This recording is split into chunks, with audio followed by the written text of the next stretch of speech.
Hello friends, പുതിയ വീഡിയോയിലേക്ക് എല്ലാവർക്കും സ്വാഗതം. ഇന്നൊരു ചെടി വീഡിയോ ആണ്. നമ്മുടെ ഗാർഡനെ ഒരു മഞ്ഞ് പുതച്ചതുപോലെ തോന്നിപ്പിക്കാൻ കഴിയുന്ന വർണ്ണാഭമായ ഒരു ചെടിയെ പരിചയപ്പെടുത്താം.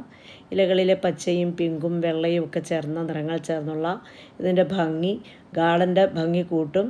ഈ ചെടി എങ്ങനെയാണ് മനോഹരമായി പരിപാലിക്കേണ്ടത്, ഇതിൻ്റെ പ്രത്യേകത എന്തൊക്കെയാണെന്ന് നോക്കാം.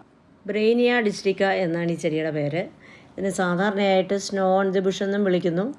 ഇതിനെക്കുറിച്ച് കൂടുതൽ അറിയാം. പച്ചയും വെള്ളയും പിങ്കും കലർന്ന ഇലകളാണ് ഇതിൻ്റെ ഏറ്റവും പ്രധാന ആകർഷണമെന്ന് പറയുന്നത്.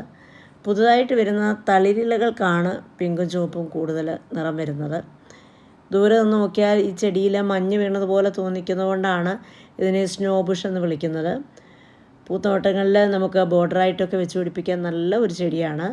നല്ല വെളിച്ചമുള്ള സ്ഥലത്ത് വളർത്തിയാലാണ് ഇതിന് ഈ ഇലകൾക്ക് ഇത്രയും നിറം ലഭിക്കുന്നത്.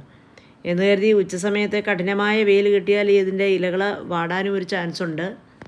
നന്നായിട്ട് നനച്ചു കൊടുക്കേണ്ട ചെടിയാണ്. എന്ന് പറഞ്ഞാൽ എല്ലായ്പ്പോഴും ഒരു നനവ് മണ്ണിൽ ഉണ്ടാകണമെന്നേ ഉള്ളൂ, ഒത്തിരി വെള്ളം വേണമെന്നല്ല. നമ്മുടെ കാലാവസ്ഥയിൽ ഇത് നന്നായിട്ട് വളരുന്ന ചെടിയാണ്. ഇടയ്ക്കിടയ്ക്ക് ഇതിൻ്റെ ബ്രാഞ്ചസ് നമുക്ക് നന്നായിട്ട് മുറിച്ച് കൊടുക്കണം. ഇതിൻ്റെ പുതിയ തൈകൾ ഉണ്ടാക്കുന്നത് നമ്മൾ ഇതിൻ്റെ ശിഖരങ്ങൾ മുറിച്ച് വെച്ച് തന്നെയാണ്. അപ്പോൾ ഇടയ്ക്കിടയ്ക്ക് മുറിച്ച് കൊടുക്കുന്ന ആ കമ്പ് മതി. നമ്മൾ വെട്ടി നിർത്തുന്ന സമയത്ത് എടുക്കുന്ന കമ്പുകൾ തന്നെ മുറിച്ച് നമ്മൾ വെച്ച് കഴിഞ്ഞാൽ പെട്ടെന്ന് നമുക്ക് ഇത് പിടിപ്പിച്ചെടുക്കാൻ പറ്റും, വേര് പിടിപ്പിച്ചെടുക്കാൻ പറ്റും. ഇത് നന്നായിട്ട് വളർന്നിട്ടുണ്ടായിരുന്നതുകൊണ്ട് ഞാനിന്ന് കുറേ ശിഖരങ്ങളൊക്കെ വെട്ടിയെടുത്തിട്ടുണ്ട്. അപ്പോൾ ഇതെല്ലാം ഇന്ന് നട്ടു വയ്ക്കുകയാണ്. ഗാർഡനുകളിൽ ഇത് നല്ല വിലയുള്ള ചെടിയാണ്. ഞാനിതൊരു 5 വർഷം മുമ്പ് ചെറിയൊരു തൈ ഗാർഡനിൽ നിന്നും വാങ്ങിയതാണ്. ഇപ്പോൾ ഒരു 4-5 ചട്ടി നിറയെ പ്ലാന്റ്സ് വളർന്ന് ബുഷിയായിട്ട് നിൽക്കുകയാണ്. ഇതിൻ്റെ ബ്രാഞ്ചസിന് ഒട്ടും തന്നെ ഒരു കട്ടിയുള്ളതല്ല, അതിങ്ങനെ പെട്ടെന്ന് അങ്ങ് നീണ്ട് വളർന്നു പോകും. അപ്പോൾ അത് നമ്മൾ ബുഷിയാക്കി നിർത്തണമെങ്കിൽ ഇടയ്ക്കിടയ്ക്ക് ബ്രാഞ്ചസൊക്കെ മുറിച്ച് കൊടുക്കണം. ഇതിൻ്റെ കുറേ കമ്പുകൾ ഞാനിന്ന് മുറിച്ചെടുത്തിട്ടുണ്ട്. മുറിച്ചെടുത്ത ബ്രാഞ്ചസ് എല്ലാം ഇന്ന് ഞാൻ നട്ടു കൊടുക്കാമെന്ന് വിചാരിക്കുന്നു. ചെറിയ ഏതെങ്കിലും പ്ലാസ്റ്റിക്കിൻ്റെ പോട്ടുകളിലോ അല്ലെങ്കിൽ ചെറിയ പ്ലാസ്റ്റിക് കവറുകളിലോ ഒക്കെ നട്ടു കൊടുത്താലും മതിയാവും. പക്ഷേ എനിക്കിവിടെ കുറേ ചട്ടികളൊക്കെ ഇന്ന് കാലിയായിട്ടിരിക്കുകയാണ്. അതുകൊണ്ട് സാമാന്യം വലിപ്പമുള്ള ചട്ടികളിൽ തന്നെയാണ് ഇന്ന് ഞാൻ നടാൻ വിചാരിക്കുന്നത്. മുറിച്ചെടുത്തിട്ടുള്ള ബ്രാഞ്ചസ് എല്ലാം നേരെ അങ്ങ് മണ്ണിലേക്ക് നടണ്ട.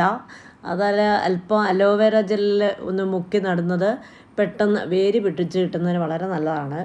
അപ്പോൾ ചെടിയുടെ മുറിച്ചെടുത്ത ഇളം കമ്പുകളുടെയൊക്കെ താഴെ വശം ഇലകളൊക്കെ ഒന്ന് മുറിച്ച് കൊടുത്ത് നമുക്ക് അല്പം അലോവേര ജെല്ല് തേച്ച് കൊടുക്കാം.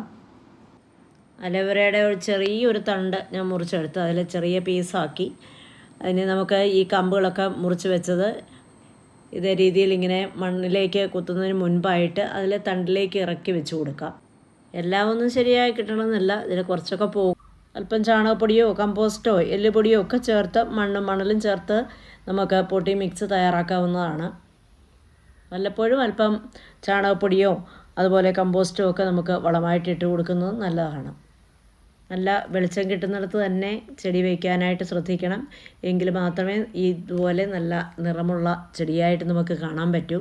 അപ്പോൾ ഈ സ്നോ ബുഷ് പ്ലാന്റ് വിശേഷങ്ങൾ നിങ്ങൾക്ക് ഇഷ്ടപ്പെട്ടു എന്ന് വിശ്വസിക്കുന്നു. ഇഷ്ടപ്പെട്ടുവെങ്കിൽ ലൈക്ക് ചെയ്യാനും കമൻറ്റ് ചെയ്യാനും ഷെയർ ചെയ്യാനും മറക്കരുത്. അടുത്ത വീഡിയോയിൽ കാണും വരെ എല്ലാവർക്കും നമസ്കാരം. Thanks for watching.